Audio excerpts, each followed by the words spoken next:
Hello guys welcome to my YouTube channel Gyan station 143 पिलामाने आज आमे पढ़िबा द्वितीय श्रेणी बहिर नाम हैला पिलामाने हस खुशी ठीक अछि पाठर नाम हैला पिलामाने चाल घर करिबा 3 नंबर पाठ ठीक अछि पिलामाने देखो आमे चलो आज पढ़िबा ठीक अछि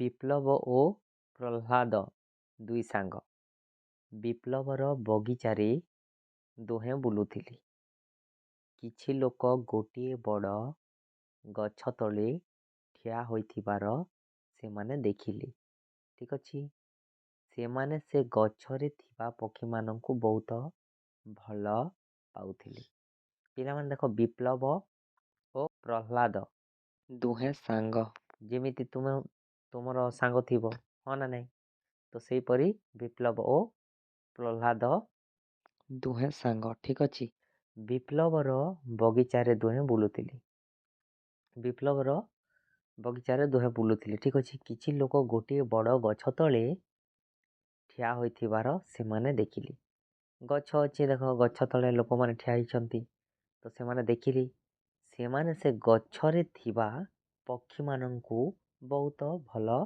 पाउथिले ठीक अछि बहुत भल पाउथिले देख गछरे थिबा लोक माननकु देख एमाननकु देखिले आउ सेमाने देख देख एटा विप्लव एटा हला प्रह्लाद ठीक अछि दुहें देखिले सेमाने गछ ऊपर थिबा पक्षी माननकु बहुत भल पाउथिले ठीक अछि पिला माने आगो को देखिबा आमे तुमे बुझिलो पुनी देख विप्लव कहिला सेठारे भिड़ काहींकी होइछि प्रह्लाद कहिला चाल सेठाकू जाई देखिबा दुहें सेठाकू गले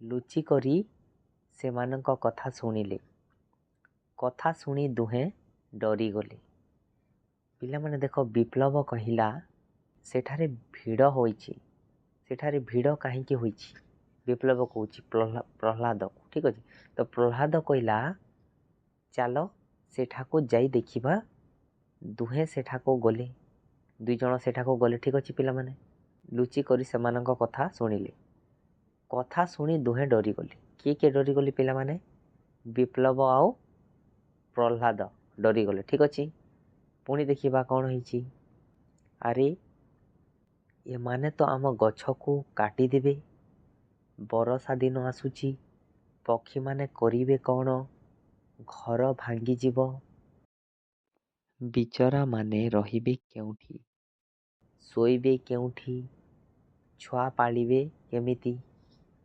दुई जण भाबुछंती सेमाने आसीछंती गछकू काटी देबे बरसा दिन आसुची पक्षी माने करिवे कौन केमिति करिवे वर्षा दिन आसुची केमिति करिवे घर तांकर भांगी जीव बिचारा माने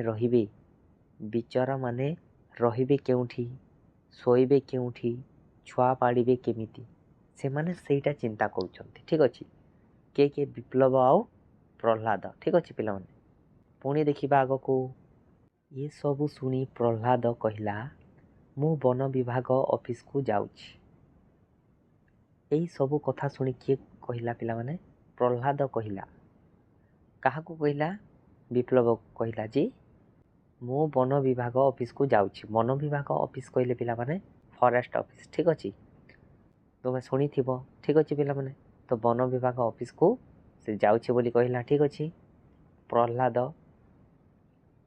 सेठी खबर देबी मु आसीबा जाए तू एमानको अटकाई रखिबु से कहिला किए कहिला प्रह्लाद कहिला विप्लव को जे मु फॉरेस्ट ऑफिस को जाउछि सेठी खबर देबी मु आसीबा जाए तू एमानको अटकाई रखिबु ए लोक माने गछ को काटिबा पाई आसीचंती तो एमानको तू अटकाई रखिबु बोली कहिला प्रह्लाद काहाकू कहिला विप्लव को मु जे पर्यंत आसीबी नाही से पर्यंत तू एमानको अटकाई रखिबु बोली कहिला ठीक अछि गछ काटिबाकू देबो नाही बोली कहिला ठीक अछि पिला माने पुणी देख विप्लवर अकल गुडुम होई गला विप्लवर ଅକଲ ଗୁଡୁମ ହେଇଗଲା। ଦେଖ ସେ ଛୋଟ ଛୁଆଟା ବଡ଼ ଲୋକକୁ କିଛି କହିପାରିବ ନାହିଁ, ହଁ ନା ନାହିଁ ପିଲାମାନେ? ତୁମେ ମଧ୍ୟ କହିପାରିବ କି ବଡ଼ ଲୋକଙ୍କୁ? କିଛି କହିହେବ ନାହିଁ। ତେଣୁ ତାର ଅକଲ ଗୁଡୁମ ହେଇଗଲା, ବୁଦ୍ଧି। ଠିକ୍ ଅଛି। କରିବ କ'ଣ? ହଠାତ୍ ତାର ମାଙ୍କଡ଼ର କଥା ମନେ ପଡ଼ିଲା। ଠିକ୍ ଅଛି। ମାଙ୍କଡ଼ର କଥା ମନେ ପଡ଼ିଲା। ମାଙ୍କଡ଼ ପାଖକୁ ଯାଇ ସବୁ କଥା କହିଲା। ଠିକ୍ ଅଛି। ବିପ୍ଳବ ମାଙ୍କଡ଼ ପାଖକୁ ଯାଇ ସବୁ କଥା କହିଲା। ଏମାନେ ଗଛ କାଟିବା ପାଇଁ ଆସିଛନ୍ତି ବୋଲି କିଛି କହିଥିବ। ଠିକ୍ ଅଛି। ଦୁହେଁ ସେଠାକୁ ଗଲେ, 2 ଜଣ ଗଲେ। ଠିକ୍ ଅଛି ପିଲାମାନେ। ପ୍ରହ୍ଲାଦ, ବିପ୍ଳବ 2 ଜଣ ଗଲେ। ଲୋକମାନେ ଗଛ କାଟିବାକୁ ସଜ ହେଉଥିଲେ। ଦେଖ ପିଲାମାନେ, ଗଛ କାଟିବା ପାଇଁ ଟିକେ ସଜବାଜ ହୋଇଥାନ୍ତି, ତ ସେମାନେ ସଜ ହେଉଥିଲେ। ଠିକ୍ ଅଛି। ତ ମାଙ୍କଡ଼ ବିପ୍ଳବକୁ ତଳେ ଛିଡ଼ା ହେବା ପାଇଁ କହିଲା। ମାଙ୍କଡ଼ କହିଲା କାହାକୁ? ବିପ୍ଳବକୁ ତଳେ ଛିଡ଼ା ହେବା ପାଇଁ। ଠିକ୍ ଅଛି। କହିଲା। ସେ ଗଛ ଉହାଡ଼ରୁ ସେମାନଙ୍କ ଉପରକୁ ପଥର ଫୋପାଡ଼ିଲା। ସେ ଗଛ ଉହାଡ଼ରୁ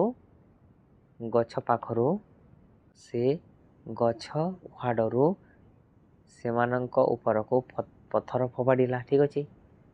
ମାଙ୍କଡ଼। ଏପଟେ ପ୍ରହ୍ଲାଦ ବନ ବିଭାଗ ଅଫିସରେ ପହଞ୍ଚିଲା। ସବୁ କଥା କହିଲା। ସଭିଏଁ ସଙ୍ଗେ ସଙ୍ଗେ ଆସିଲେ। ପଥର ମାଡ଼ ଖାଇ କେତେ ଜଣ ଘାଇଲା ହୋଇଯାଇଥିଲେ। ବନ ବିଭାଗର ଲୋକମାନଙ୍କୁ ଦେଖି ସେମାନେ ଦୌଡ଼ି ପଳାଇଲେ। ଆଉ କେତେ ଜଣ ଧରା ପଡ଼ିଲେ। ପ୍ରହ୍ଲାଦ, ବିପ୍ଳବ ଓ ମାଙ୍କଡ଼ର କାମ ଯୋଗୁଁ ଗଛର କିଛି କ୍ଷତି ହେଲା ନାହିଁ। ଦେଖ ପିଲାମାନେ, ଏପଟେ ପ୍ରହ୍ଲାଦ ବନ ବିଭାଗ ଅଫିସକୁ ପହଞ୍ଚିଛି ଯେତେବେଳେ ସବୁ କଥା କହିଦେଲା। ଠିକ୍ ଅଛି। ସବୁ କଥା କହିଲା, ତ ସଙ୍ଗେ ସଙ୍ଗେ ଆସିଲେ। ଠିକ୍ ଅଛି ପିଲା, ସଙ୍ଗେ ସଙ୍ଗେ ଆସିଲେ ସମସ୍ତେ। ପଥର ମାଡ଼ ଖାଇ କେତେ ଜଣ ଘାଇଲା ହୋଇଯାଇଥିଲେ, ଆଘାତ ହୋଇଯାଇଥିଲେ ପିଲାମାନେ ପଥର ମାଡ଼ରେ, ହଁ ନା ନାହିଁ? ତ ବନ ବିଭାଗର ଲୋକମାନଙ୍କୁ ଦେଖି ସେମାନେ ଦୌଡ଼ି ପଳାଇଲେ। ବନ ବିଭାଗର ଅଫିସରମାନଙ୍କୁ ଦେଖି ସେମାନେ କ'ଣ କଲେ? ପଳାଇ ଗଲେ। ଠିକ୍ ଅଛି ପିଲାମାନେ। ତ ଆଉ କେତେ ଜଣ ଧରା ପଡ଼ିଲେ। ଠିକ୍ ଅଛି। ପ୍ରହ୍ଲାଦ, ବିପ୍ଳବ ଓ ମାଙ୍କଡ଼ର କାମ ଯୋଗୁଁ ଗଛର କିଛି କ୍ଷତି ହେଲା ନାହିଁ। ପିଲାମାନେ, ଏଠାରେ ପ୍ରହ୍ଲାଦ, ବିପ୍ଳବ ଓ ମାଙ୍କଡ଼ 3 ଜଣ ଯୋଗୁଁ କିଛି ଗଛକୁ ସେମାନେ କାଟି ପାରିଲେ ନାହିଁ, କ୍ଷତି ହେଲା ନାହିଁ ଗଛଟା। ଠିକ୍ ଅଛି ପିଲାମାନେ। ଦେଖ, ଗଛ ଥିଲେ କ'ଣ ହୁଏ ପିଲାମାନେ ଜାଣିଛ? ଅକ୍ସିଜେନ୍ ମିଳିଥାଏ। ଠିକ୍ ଅଛି। ଅମ୍ଳଜାନ ମିଳିଥାଏ। ଠିକ୍ ଅଛି ପିଲାମାନେ। ଏତେ ଥିଲା ଆଜିର ଭିଡ଼ିଓରେ। ପୁଣି ଅଭ୍ୟାସ କାର୍ଯ୍ୟ କରିବା ପିଲାମାନେ। ଯେଉଁମାନେ ମୋ ଚ୍ୟାନେଲକୁ ଆସିଛନ୍ତି ପିଲାମାନେ, ଦୟାକରି ଲାଇକ୍, ସେୟାର, କମେଣ୍ଟ ଜରୁର କରନ୍ତୁ। ମୁଁ ତୁମମାନଙ୍କ ପାଇଁ ସମସ୍ତ ଭିଡ଼ିଓ ନେଇକି ଆସିବି। Thanks for watching my video. Bye bye. ମୁଁ ଆଶା କରୁଛି ପିଲାମାନେ ତୁମେମାନେ ବୁଝିଯାଇଥିବ।